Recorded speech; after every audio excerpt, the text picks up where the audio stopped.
This is A Different Perspective with Kevin Randle. A retired U.S. Lieutenant Colonel, Kevin Randle has been studying UFOs for nearly 50 years. Kevin has investigated some of the most famous UFO cases in the world and has been consulted for dozens of documentaries about UFOs. Considered one of the leading experts into the Roswell UFO Crash of 1947, Kevin has written more than 25 books about UFOs, including the recently published Roswell in the 21st Century. Now, here's the host of A Different Perspective, Kevin Randle. Welcome to this edition of A Different Perspective. I'm Kevin Randle. A couple of weeks ago, I had Don Schmitt on the show, and we talked about a variety of topics from crash retrievals and some of the things going on in the world of UFOs today and the change from UAP to UFO and that sort of thing. And the plan had also been to talk about alien abductions, because that's been a significant part of the UFO phenomenon for the last several decades. And we just didn't get a chance to do so. We got off onto other tangents, and I didn't get the conversation directed into abductions. And probably at that point, we wouldn't have had an opportunity to discuss it at the proper length anyway. So I've invited Don Schmitt back to talk about alien abductions. If I could say abductions, it would help. Don Schmitt, welcome to A Different Perspective. Oh, it's good to be with you, Kevin. Thanks for having me back.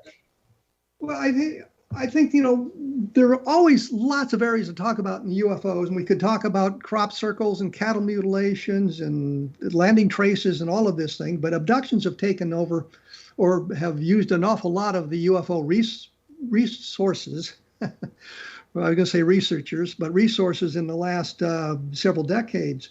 And I thought it might be interesting to get your opinions of alien abductions and what you think are the best cases, are the good cases of alien abduction, as opposed to cases that are probably manipulated by researchers and that sort of thing. So let's kick it off by asking, what do you think are some of the best of the abduction cases, the ones that most likely would lead into the extraterrestrial? Well, just like UFOs in general, where as we both, being students of UFO history, we have had a special or a keen eye of looking towards the original, the cases that were very pristine, almost virgin in their interpretation, because there was very little else to, sway or persuade an individual's, account, their descriptions. There was very little reading or TV or movie, that type of thing. And so there was a genuine quality to the eyewitnesses and their testimony.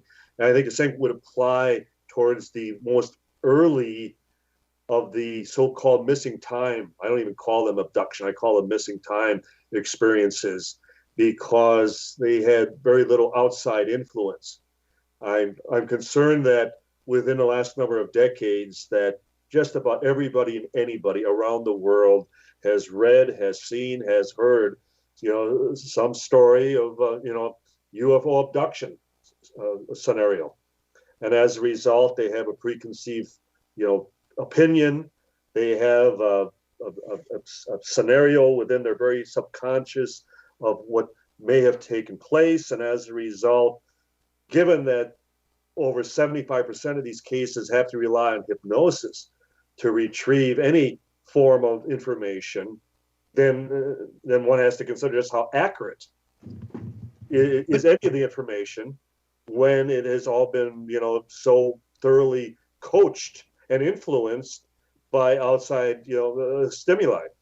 And so that's why I would, harken back. I think the Antonio Villas-Boas, because it was really one of a kind when it happened down in Brazil. Was it 57, 58? So really, about the first one ever documented. And when I say documented, even medically documented, as to that something had happened, that there was a physiological after effect to, at the time, that young farmer who, as I believe, went on to become an attorney years later. and then the Hill case, and mainly due to the investigation, and specifically the hypnotic regression of Dr. Benjamin Simon. And even in as much as he considered the possibility of a shared dream experience, that nonetheless they were describing in many respects the same occurrence, the same event. And there were things that they were able to describe, like the effect on the finish of the car, and things that the scuffings on the top of Barney's shoes, for example. And I think too often we look in the aftermath as a person is struggling for answers and trying to reason as to why were they selected, if that was the case. And so we tend to lump them into, that level of perception as they're trying to discern what happened, if it really did happen. They wrestle with that for the rest of their lives. I can only imagine how the experience may be. And I think too often we've judged Betty Hill specifically because she made it a lifetime preoccupation in trying to, get some final answers. But can't we say that there's been pop culture references to alien abduction long before the abduction phenomena burst into the UFO field? And I think of things like the really crappy movie Killers from Space. Which was one that Peter Graves was in? Yes. Yeah. And I mean, that's the complete abduction experience right there laid out in a movie that hit the screens in 1954. Not a very good movie, but certainly all the abduction experiences are there, from the missing time to the unexplained scars to some of the descriptions of what the aliens look like. And we can go back even further in science fiction. And I realize we're limiting the abduction. Invaders from Mars, as far as with the implants in back of the neck. Yes, I was going to say that science fiction magazines touched on that topic prior to the 1940s as well. And there was a movie from, I think, 1908 that was the men in the moon had come down to Earth to abduct women. So this idea of alien abduction has permeated our culture for more than 100 years. And I wonder what kind of influences that has on the way the researchers looked at it, and maybe provided unconscious ideas to those who say they've experienced. Exactly, and that's the word, unconscious. So subliminal, influence as far as whether they were aware of it or not. But again, I think that would also come down to a competent investigation. The movie that we talked about with Peter Graves, I was not even aware of that movie. I did not even see that movie until maybe the late 1990s. I just happened to stumble upon it. And so because it was such a terrible movie, I guess I would ask how many people even have ever seen it. I will say, while I was living in Cheyenne, Wyoming as a youngster, I saw the movie on the Late Late Show, or whatever they called it at that time. And the thing I remembered was the big eyes chasing him down the road. Right. So I mean, I've been aware of it since I was a kid. And you have to wonder how much play it may have gotten on those late, late shows because it probably was very cheap for them to use. But we can also look at things like The Twilight Zone with the episode called Hocus Pocus and Frisbee, where Andy Devine right. He's the world's greatest liar, explaining he just was involved in everything, kind of like some of the UFO researchers we've come to know. But and he was abducted by the aliens because they thought, this was the guy that could answer all their questions and give them everything they needed, and he was able to escape from them. But we still have kind of the sort of thing that Barney Hill described in the way of what the aliens look like. Correct. With blank faces and the big eyes. And there was a Outer Limits episode called The Bolero Shield, which aired in the early 1960s as well, where they had the same sort of creature type eyes. And I think that some skeptics have linked the Bolero Shield to the Barney Barnett descriptions as opposed to the Twilight Zone, which I think is much closer to an alien abduction. We always have to be careful, though, and we both know whether it's Rod Serling or, you know, some of his writers like Richard Matheson, who did I Am Legend, you know, that type of storyline, how often we will go back and cite Serling as a futurist. How did he come up with that original idea, given that it now is happening? How did, you know, like certain elements within the original Star Trek series, and we have such things today. So it doesn't automatically disqualify an experience just because there was a past harbinger that, you know, suggested such a, you know, a possibility. But yes, and it was one of the things that Hynek always emphasized within an investigation, especially check out the people's reading material. That if you happen to sit down with them in their front room, and if there was a bookcase or bookshelf, you know, if it's full of UFO books, chances are they're thoroughly schooled on the topic. But if they can, you know, convince you, oh, I've never read anything, I've never seen anything, I'm not attracted to the story, the subject matter whatsoever. UFO movie, I could care less. I've never had any curiosity. And if you walk away and feel that these people are as potentially uncontaminated as you would like potential witnesses to be, then at least it becomes the basis of a potential legitimate investigation. But you have to remember one thing. Betty Hill actually asked Barney when he was allegedly when they were in the process of being abducted, if he'd been watching The Twilight Zone again. That's correct, yeah. And so that suggests that Barney and Betty Hill had some knowledge of the Twilight Zone and what it was. It didn't mean that they never necessarily watched it every week, but they certainly were aware of the programming. They had, was it Sci-Fi Channel, just ran a Twilight Zone marathon just yesterday. And I honestly, I have DVDs of the Twilight Zone, and over 4th of July weekend and being down in Roswell for the annual festival, and just knowing, getting back to the hotel room, and you could watch Twilight Zone episodes all night if you desired. I actually saw an episode yesterday I had never seen before. So yeah, well, again, investigation would have to establish at least that possible connection. And I think that's where we can assume that may be the case. But just like in a court of law, unless we can actually establish that point, we should just automatically, well, I saw it, so I'm sure they did too. Well, I think that we have to also remember that some of this stuff sort of circulates in the ether around us. And we become aware of these things without really seeing these things. Mm-hmm. And the one thing I remember is a question came up on Jeopardy about what Hank Hill did. And I knew he had something to do with propane. Mm-hmm, from King of the Hill. I never watched the show, but it was just out there in the ether, and I was able to put these two facts together without really having seen the program. So even though you may not have been a fan of the program, you may have heard somebody talking about it, or you may have seen a preview, or you may have actually watched that particular show. And back in the 1960s, you had like 3 or 4 channels you could watch depending on where you lived. You had the networks and then maybe an independent channel or two. We're going to have to take a quick break. We're going to come back talking more about abductions, I think, here. See what Don thinks there are some other good abductions. Like I say, I always want to thank people who purchased the Best of Project Blue book.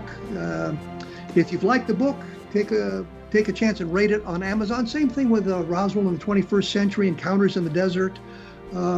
Because that sort of thing helps. And my blog is www.kevinrandle.blogspot.com, where there's always additional information available about the programming. We will be back right after this, so please stick around.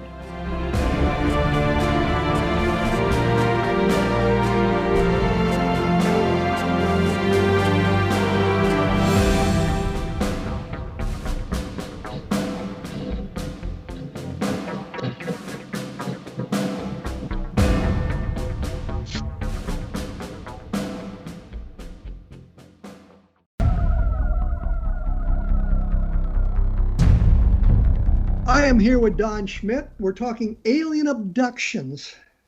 this time around.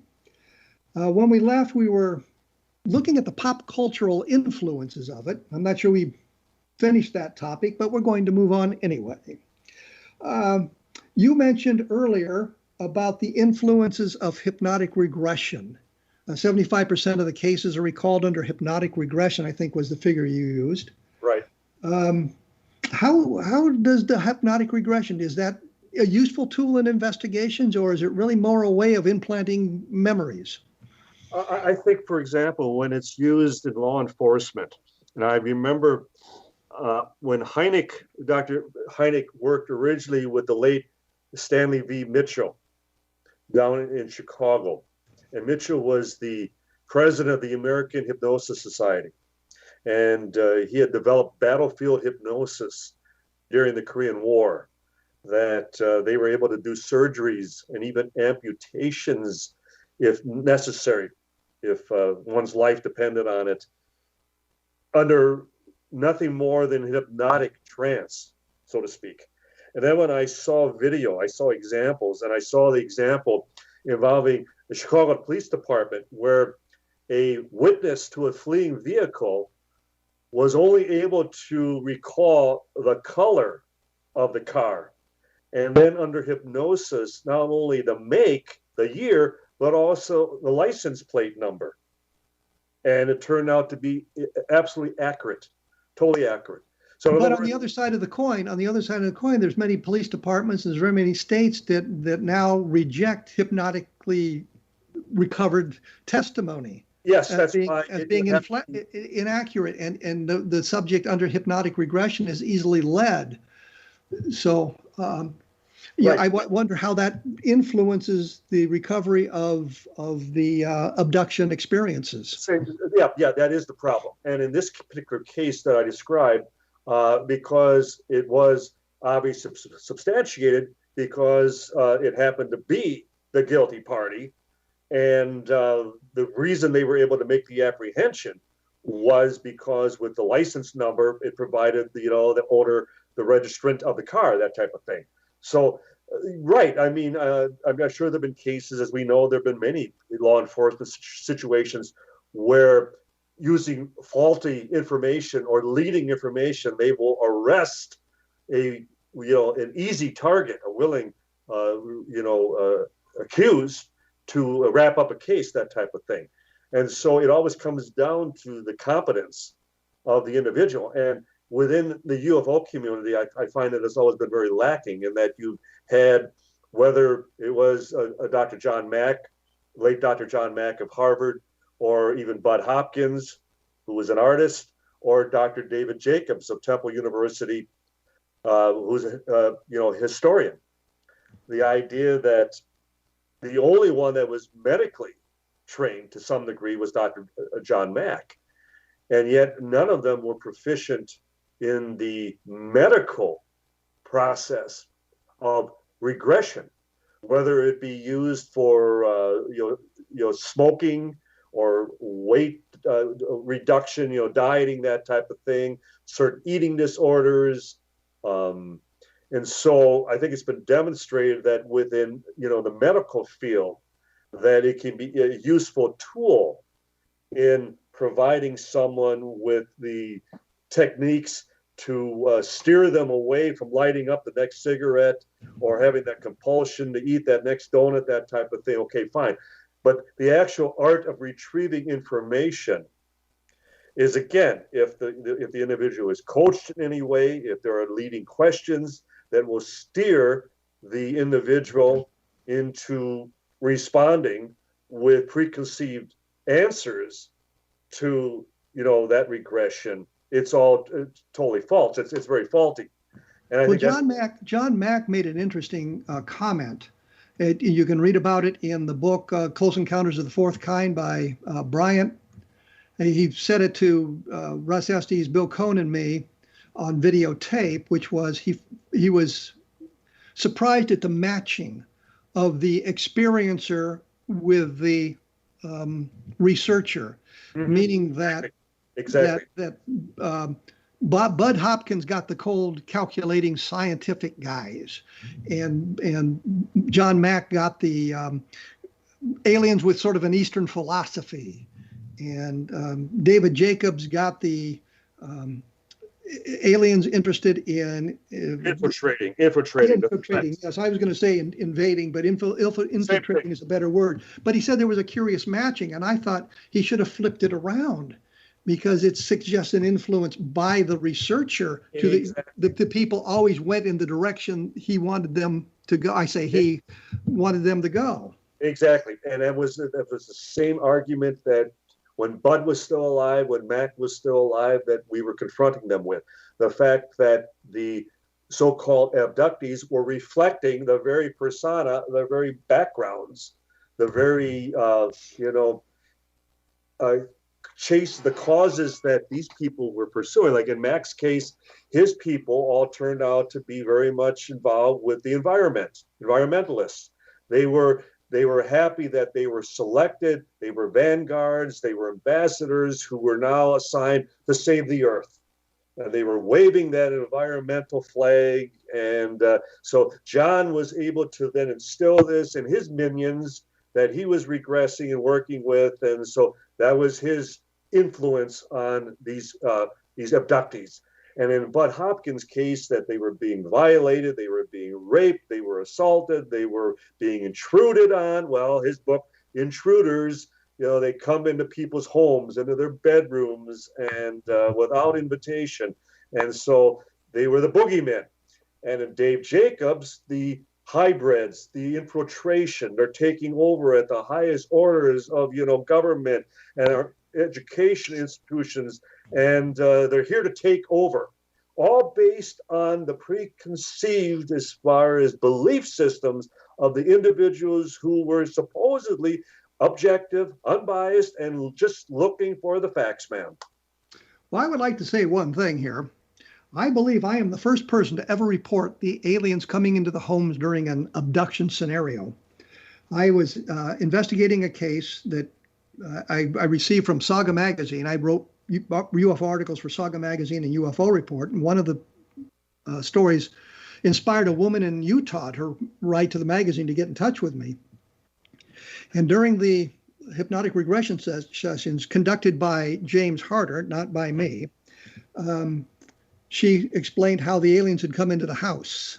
And I think that's the first time in that magazine article that anybody reported the aliens being in the house. Now we have lots of reports of them coming to the house, and some of them saying, well, it was started in the 50s or the 40s and that sort of thing. But the first time it was ever reported publicly, I'm responsible for it.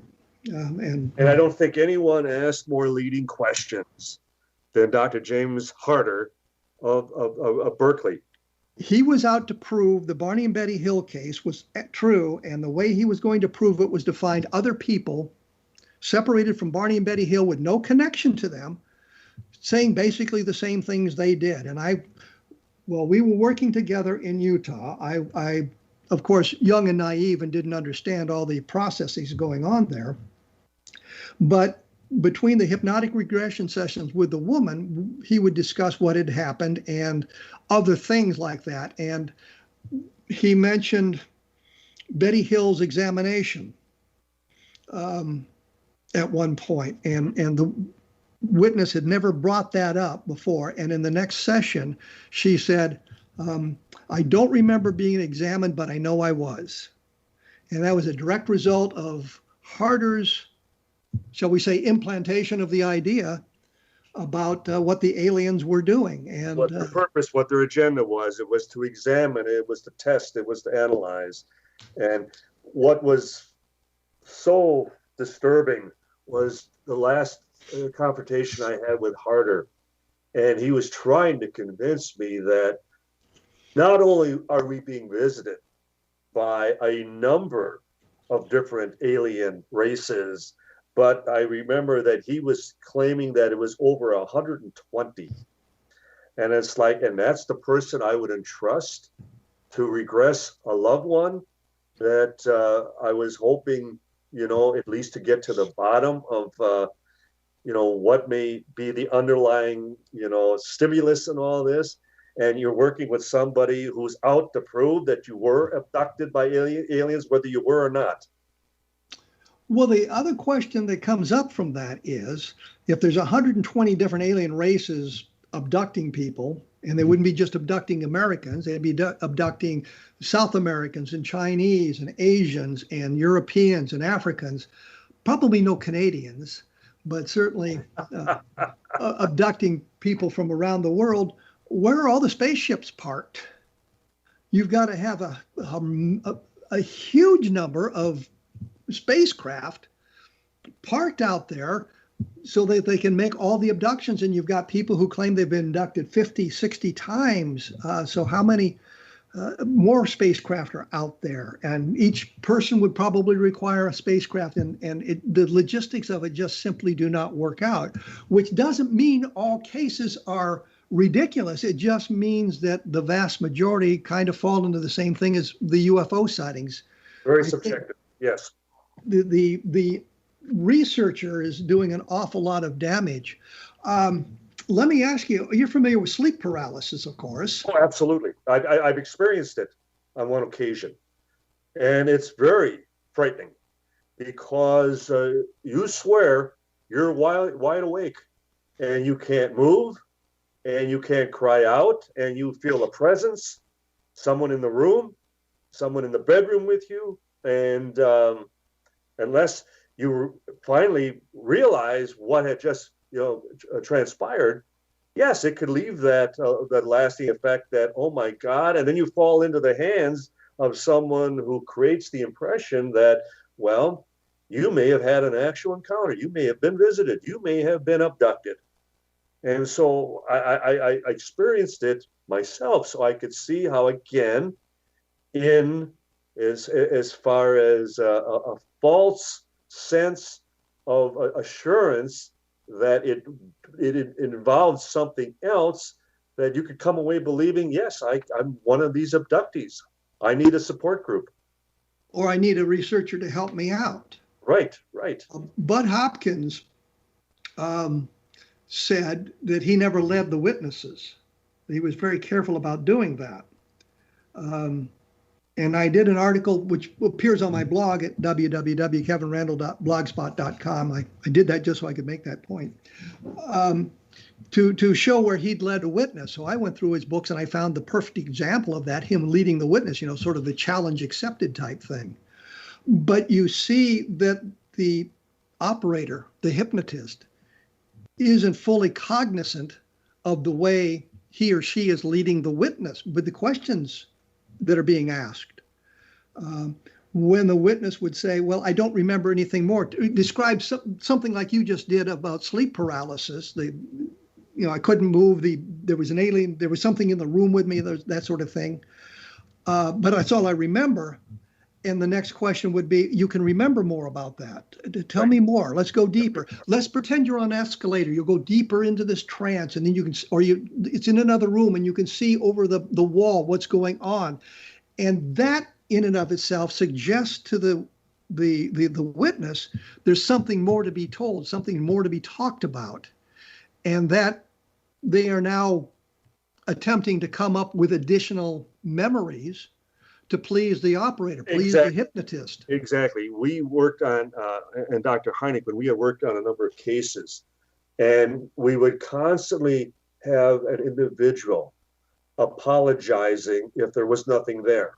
Let me interrupt here, Don, because I just noticed we're going to have to take our break. So very good. We'll come back to Dr. Hynek and that experience here in just a moment.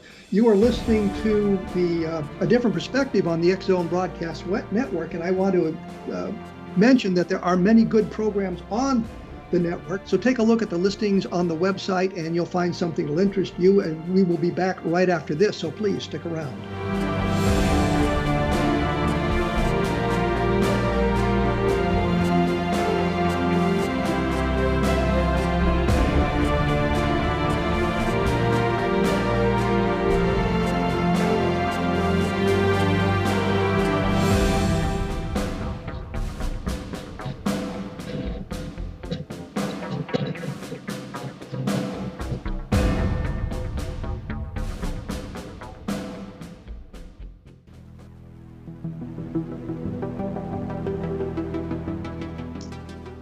I am joined by Don Schmitt. We're talking alien abductions.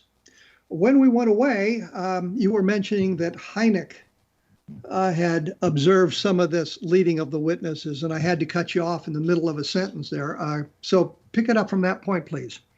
Well, I think just interviewing witnesses in general, that we have to catch ourselves that we find ourselves at times trying to fill in the voids, and we're not doing the witness any favors. And with Hynek, at times we would have potential missing time experiencers who, well, I don't really think there's anything there, and I just don't want to waste your time. And if we come up empty-handed, if it's just something mundane, I feel that I'm disappointed you. And it would be a constant, assurance from us saying, no. You are, our main concern, that better that we come up with nothing than something that is going to require potentially professional help down the road if it's something very traumatic. We at times were involved with cases that suggested, family incest, for example, that the violator was far from alien, that it was a loved one, babysitting or something.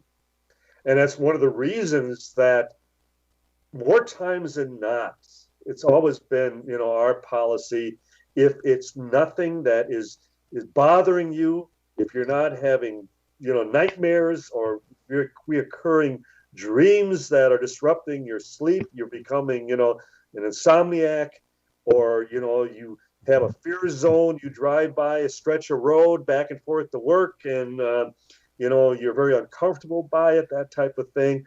Otherwise, leave it alone, because you may open up a Pandora's box that then the investigator should be held responsible, because in pursuit of just, the data, the information, when you really think about it, how much of it has been compiled that really demonstrate the reality of the abduction phenomena to begin with? That there are patterns, that there are things that, aside from being influenced and subliminally, as far as within one's subconscious describing such occurrences, that we can go and document something like Project Stork with, statistical analysis, that type of thing. And so more times than not, 99% of the time, I would say, leave it alone. Don't even think about it, because there's very seldom a healthy outcome to it, especially, again, in the hands of these researchers who are, using the individual for their own fame and fortune, so to speak. Well, it's interesting you bring that up, because I did a book called Conversations, which started out with a woman who believed she had been abducted. And we inadvertently moved it into a past life regression. Mm-hmm, mm-hmm. And a fascinating look at it. She seemed to have information about some of the cases in the past that you and I could find today easily on the internet. But at the time this was taking place, the internet didn't exist the way it was. Okay. And you could not go, you'd have to go to various libraries to gather the kind of information she seemed to have about some of these circumstances in her life. But we realized early on that it had nothing to do with alien abduction. And the fellow I was working with on the hypnotic regressions, we had discussed before we started the investigation that we were going to be very careful we didn't ask any leading questions, realizing that that's a really difficult task. But she spontaneously provided these memories. It's kind of like the Bridie Murphy case, where the woman in Colorado, the guy had learned hypnosis, and he was at a party playing around with it, and inadvertently got the woman there to relive an experience as a woman named Bridie Murphy in Ireland some 50 or 75 years earlier. Yeah. And it's kind of an interesting case there. And so we ended up with the same sort of thing of a woman explaining various past lives to us.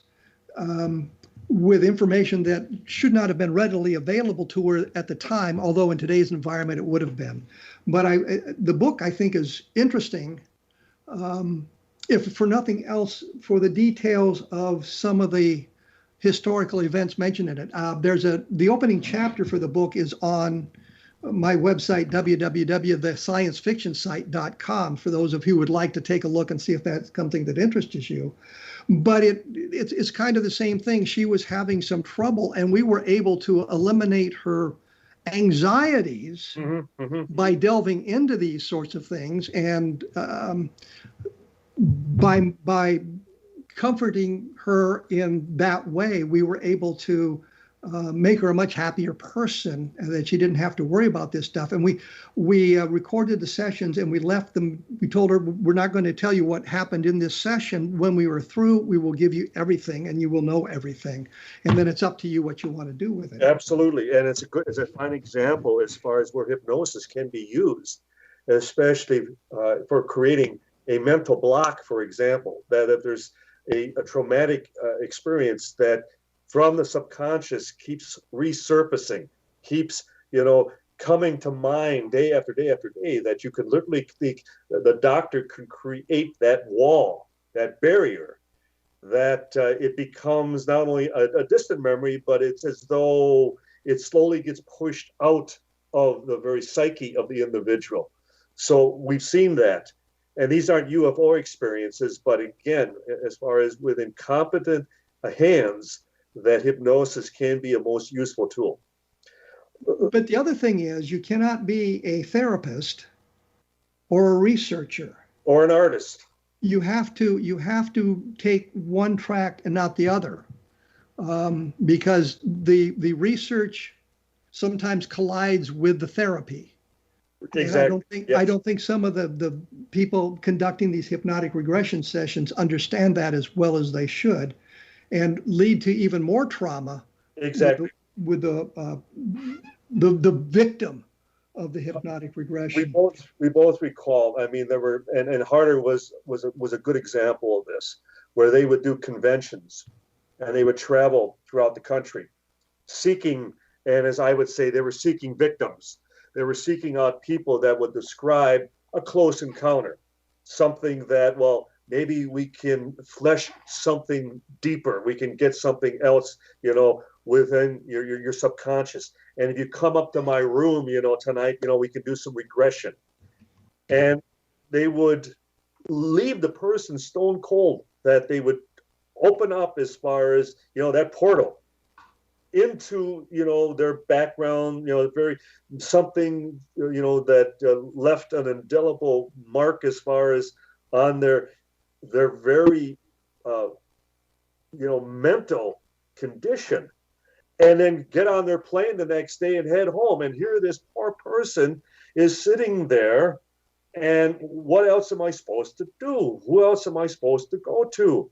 Because the anxiety level has now been elevated to the point, my God, something happened to me. I was potentially violated by somebody, something, and here I'm left hanging with it. Because the researcher was nothing more than looking for the information, not assisting, not helping the individual. Well, I think we've got a little bit off track here, but I think it's important to look at those aspects of it and understand that the hypnotic regression isn't necessarily a pathway to the truth, nor is it necessarily a pathway to health, especially if it's handled incompetently. But let me ask you this. You mentioned Hubertus, the farmer who was abducted and subjected to a sexual situation on board the craft, some kind of a very crude reproductive experiment, as far as we can tell. Are there other cases? Are there cases that you find interesting that may lead us to alien abduction as opposed to the pitfalls of hypnotic regression? I think whenever we cite things that we've read, like you talk about, cases that you were personally involved with, and I prefer to do the same thing. And this happened post Hynek, and it was before, we had initiated the Roswell investigation. And we were working with a family from South Chicago who spent weekends. They had a weekend, a summer home up in the Sawyer, Wisconsin, Sawyer County, in the area of Winter, Wisconsin, and it was a husband and wife, their 2 sons, and a neighbor boy. The boys were all teenagers at the time, and they traveled one vehicle. The father needed the car later that evening for a pool tournament he was participating in. And so his wife and 3 boys just went out to get a pizza. And it's so typical, in the northern Wisconsin areas, you look for black bear. You look for bear at the local dump sites where the bears come after nighttime and they start feeding in the garbage, dumped at the site. And they crossed a bridge at one point. They were eating pizza. And the next thing, they had no recollection, or at least 3 of them had no recollection of the remainder of the drive back to the house. Well, they arrived home. They arrived back at the cabin, and the father was pacing out in the driveway. He was just getting ready to call up the sheriff because they were 2 hours late. And they just kind of laughed it off. And they went into the living room and turned on the TV. And his wife went into the kitchen, and she came out dumbfounded because she looked at the clock, and it was 11:30 at night, and the kids are all anxious because there's a test pattern on the TV screen. Everything had signed off for the day. And he missed the pool tournament. He had missed the pool tournament because they were 2 hours late. Okay, so under regression, we only worked with her. She described that after they crossed the bridge, that the car stalls. And the next thing, they see shadows coming from both sides down as far as a hill leading to the road. She describes how her 2 sons and her are led out of the car, and they left the neighbor boy in the car, fast asleep, oblivious to what was about to happen, that type of thing. What was most curious to us, though, was the aftermath. And in talking, especially to her husband and the boys, she was a practicing nurse at the time. And all at once, she develops this interest in quantum physics and celestial mechanics. And she is reading these books night after night in their bed as he's trying to sleep. And, she's becoming an instant, as far as nuclear physicist, so to speak.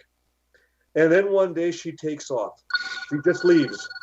And the family has never seen or heard of her since. So I'm left thinking, am I partly responsible for that? Because we didn't have to investigate this. We didn't have to follow up on this. And we certainly did not have to have her hypnotically regressed. So there again, as impartial as we tried to be, as much as we tried to allow her and her family tell us the story. But I think the best thing was, Kevin, in that you had the husband that could verify the missing time, and that you had her 2 sons who also, were at least witnesses to the fact that we have a couple hours we can't account for. Did you ever find out what happened to the woman? No. And I stayed in regular contact with him, mainly for the reason that, again, is there anything we can do? Is there anything we can do to help? Because, in many ways, I feel responsible for this. Well, let me break in here because we got to take a break. Oh, that's a good reason. Once again, we've run out of time. I'm talking with Don Schmitt. We're talking about alien abductions. My books are Encounter in the Desert, Roswell in the 21st Century, and the Best of Project Blue Book. Don's books deal with the UFOs, deal with the Roswell case, working with Tom Carey on those books as well. You can find it on Amazon. We will be back right after this, so please stick around.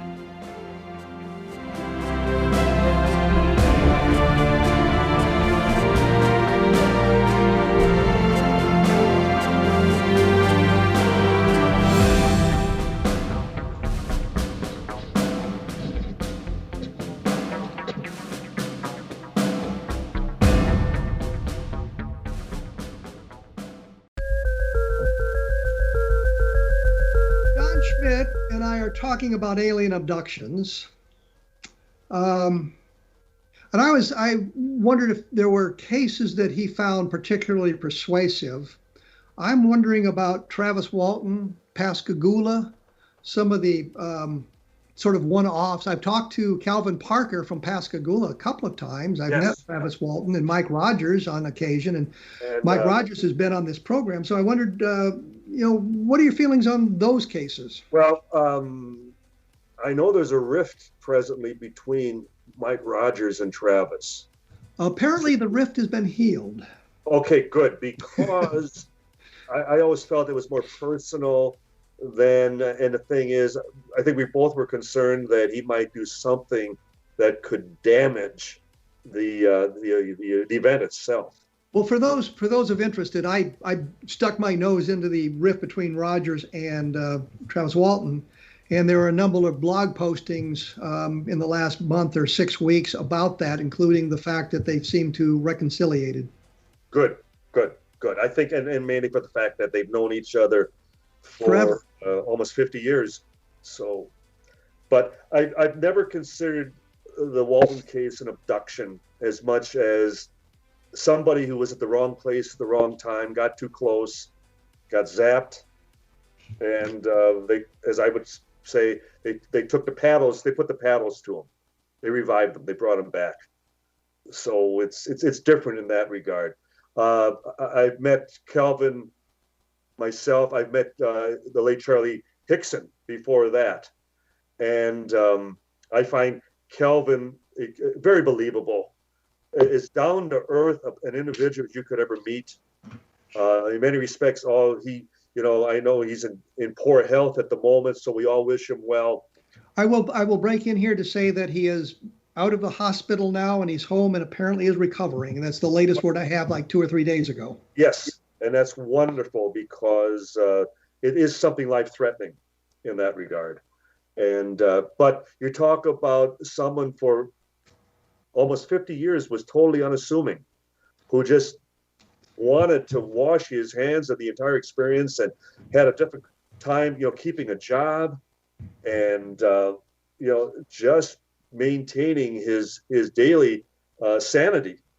But I think one of the most telling things with the Hickson Parker Pascagoula case, which even impressed Hynek, was that at the local sheriff or the police department, when they were in the holding area and they had a tape recorder with the thought that... Well, when you say they had a tape recorder, you mean the sheriff's department had a tape recorder and neither Hickson nor Parker knew it was running?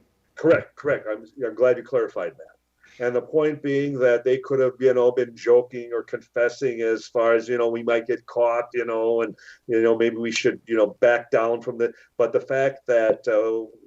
I think Hickson was, just beside himself, and then Calvin was praying out loud, and they were, for two individuals that they essentially behaved the same way, and that one didn't betray the other. In other words, they were as spontaneous and genuine as one would expect two people to be in that type of a situation. And that in recent years, as you know, too, that there have been a couple of additional witnesses who described seeing something that night across from the river, something touched down, that type of thing. So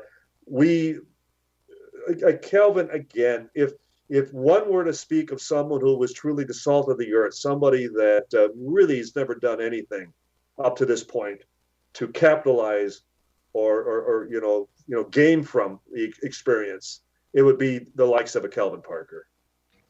I think we have to remember that the witnesses that have come forward or been found now weren't available in 1973 when this happened. Right.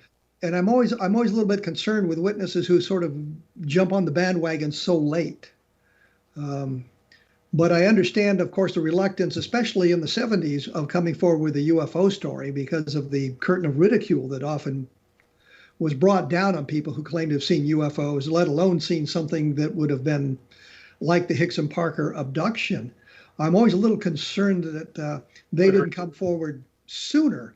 But from what I understand, there is a number of different people who have been located that are able to provide some sort of more information about what happened, and so the case takes on a little bit more credibility in that sense.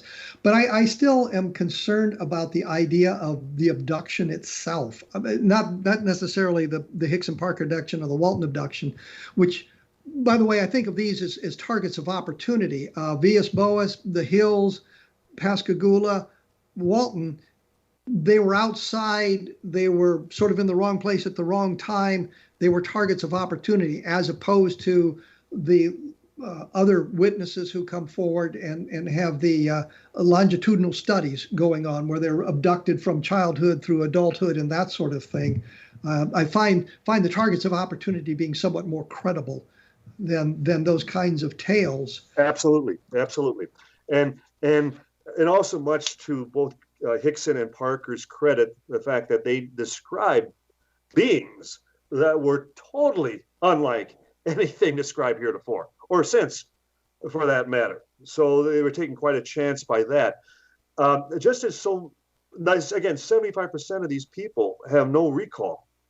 And then what eventually transpires as a result of regression, of hypnosis. Who's to say that all of this imagery, everything that these people describe, has not only been influenced by the investigator or by prior contact with such stories, or if we accept, an alien interaction at all, who's to say that these images aren't implanted into their memories, into their subconscious? And that's all part of the smokescreen, that if we're truly dealing with an intelligence off the planet, so to speak, that they also would control their perception of what is witnessed. I think that's why 10 people see a UFO, you have 10 different versions, 10 different accounts. So I think the same could easily be said regarding these so-called missing time experiences.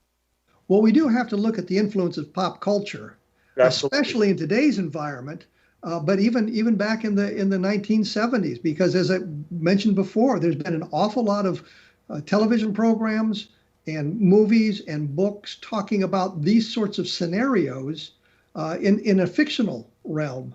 And I think that's one of the reasons that wave, that summer wave of 1947, was so pristine, in that even leading up to that point, whether Hollywood, whether science fiction at that time, what was the typical, depiction of an alien spaceship? It was a rocket. It wasn't until that summer wave that we even came up with the very term flying saucer, based on the eyewitness accounts. So everything since then has been, heavily influenced by the pulp culture. Well, not necessarily the pulp culture, but Hollywood and everything else. I mean, the Close Encounters of the Third Kind, Spielberg, was a massive production that of course was everywhere. 1977, and the skeptics were forewarning us that we were going to have a major wave of sightings as a result, like at Kufos, that everybody and anybody was going to start seeing UFOs. Well, we did get a big upswing in case reports at the time, but they, as Hynek would say, they were oldie cases, oldie but goodies. They weren't of anything recent, contemporary. They were typically of old cases that they finally had a reservoir. They had some place that they could go to submit such a case report, because it was already 8 years or 9 years after the Air Force had bowed out. Well, here's something that I thought about when we talk about the UFO waves, that one report generates all these other reports, as if there's some kind of an influence there. And I've always thought of it as kind of what you were saying there, is that one report gets national or local coverage on the news media, and the people who have had similar experiences now say, oh, I can talk about what I've seen, and I know where to go to report this sort of thing.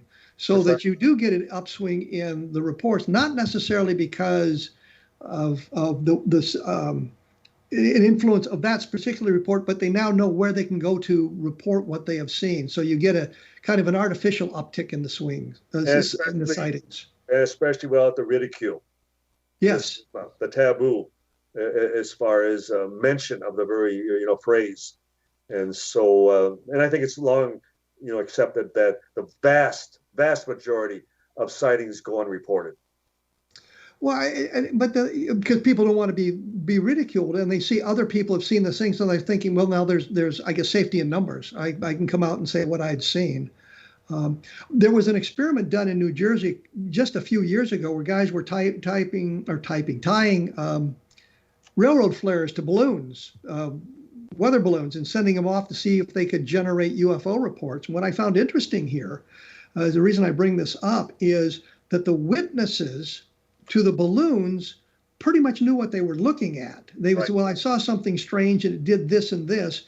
One of the witnesses was interviewed on Fox television, I remember, and the commentator says, oh, look, it's flashing your lights. And she said, no, it's passing behind a tree. And that's why you're getting that flashing of the lights. And a number of witnesses said, well, I saw this strange light, but it looked an awful lot like a flare or a balloon of some kind. So they understood what they were looking at. So I think we're more sophisticated in today's environment as well. Well, then, and even back in I think it was the mid-50s, that the Air Force and Blue Book was involved. They conducted a test over Florida where they dropped sheets of red foil in a nighttime sky. And sure enough, they got a preponderance of reports, people calling in, and they were describing seeing red sheets of foil. They knew exactly what they were looking at. So we have to always accept that people in many respects are going to report exactly what they see. And we have to be careful of the influence of the investigators taking it to somewhere it shouldn't be going. More than ever. And as we both know, that whenever we hear reports today, we are quick to dismiss them as being one of ours, something that obviously is of our technology. And I think, again, it's one of the reasons that we love history, because the sky wasn't so advanced 50, 60, 70 years ago. There's an awful lot that we can take a look at. Well, Don, we've run out of time once again. I can't believe this happens, but it does. Want to thank you for taking time to visit your books. Where can we find your books? Where can we find information? All editions of, I think we have about 6 books that are presently still in print and available at Barnes & Noble, and certainly Amazon.com, and our website, RoswellInvestigator.com. Thank you much, Don. We'll be in touch. Kevin. We'll do it again real soon. Look forward to it as always. Okay, thank you. For those interested, my latest book is called UFOs in the Deep State, and it looks at the reasons that UFO secrecy has been maintained. It looks at some of the maneuvers behind the scenes that keep the information hidden, or to distract witnesses from what they're seeing, or public from interest in UFOs. And I think it makes an interesting case for the manipulation of the deep state behind the scenes. And I've said before, and I'll say it again, had I written the book this year instead of last year, I would have pointed out that an awful lot of the people who are in the Biden administration today are the same people who have been in powers in Washington, D.C. For literally decades, from the Clintons to the Bushes to the Obamas. It's the same people running the show again, and they have their own agendas of what's going on. And I think we see some of that manipulation, and we can see it influenced in the world of the UFOs. And also, I think Roswell in the 21st century gives you a good look at Roswell as a cold case, and maybe presents a little bit different perspective on the information about Roswell. The blog is www.kevinrandle.blogspot.com. There's information about this show and other shows on there. Those interested in my Vietnam experiences, it's www.vietnamgroundzero.blogspot.com. Take a look at that if you're interested in my perceptions of the war. I will be back in about 167 hours with a new show, so I want to thank you all for tuning in.